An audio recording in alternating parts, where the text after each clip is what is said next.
You ever wonder where your money actually goes? Like, you get paid, and then just a few weeks later, poof, it's almost gone. Well, it might not be some big mistake you're making. It's not always the huge splurges or bad investments that hurt you. Sometimes it's the small, sneaky habits, the ones you don't even notice, that slowly drain your wallet every single month. Let's break down 7 of those habits that quietly, and I mean really quietly, make you poorer without you even realizing it.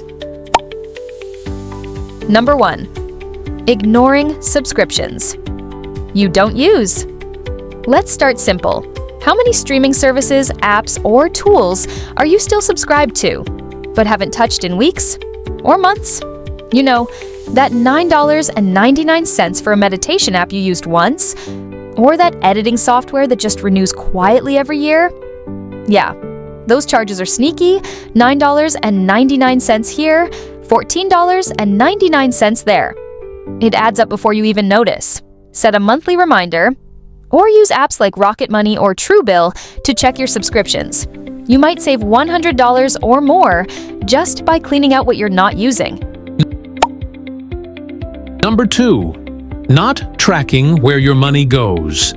This one's big. If you don't know where your money is going, it's hard to change anything.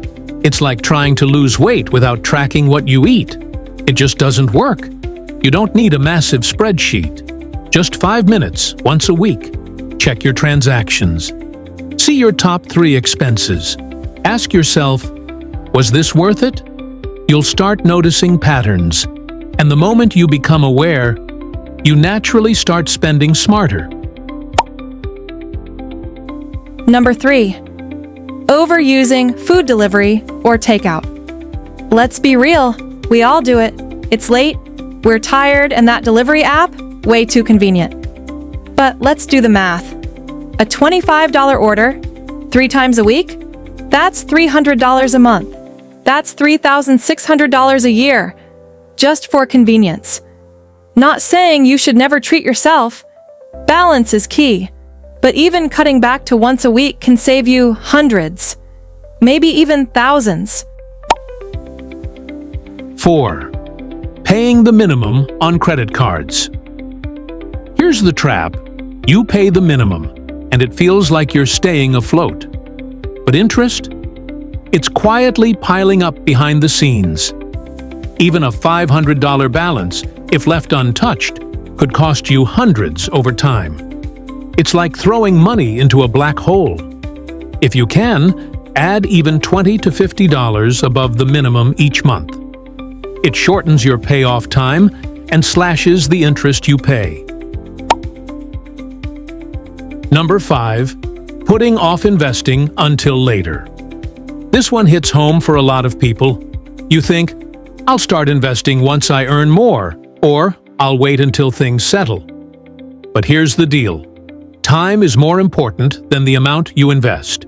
Even just $50 a month into a simple index fund over 20 years, that could grow into tens of thousands, thanks to compound interest. Waiting too long means missing out on the most powerful wealth-building tool there is: time. Start small. Start now. Number 6. Shopping without a list or plan. You ever walk into a store just to see what they have, then leave with 5 things you didn't even need? Yeah, it's not an accident. Stores are designed to make that happen. Impulse spending feels harmless in the moment, but it adds up fast. That $12 candle, the random charger, or that shirt on sale. They can quietly eat into your savings. Make a list before you shop, whether it's groceries or online. Stick to it. And if something catches your eye, wait 24 hours. If you still want it tomorrow, maybe it's worth it. Number 7. Avoiding conversations about money. This might be the most overlooked one. A lot of people avoid talking about money, even with themselves. They avoid budgeting, avoid checking balances, avoid setting goals, because it feels stressful. But here's the truth. Avoiding money conversations gives money more control over you. Talking about it? That's how you take that control back. It's not about being perfect. It's about being aware and proactive. Budgeting isn't boring. Planning isn't restrictive. It's freedom. It's clarity. And honestly, it feels empowering once you start.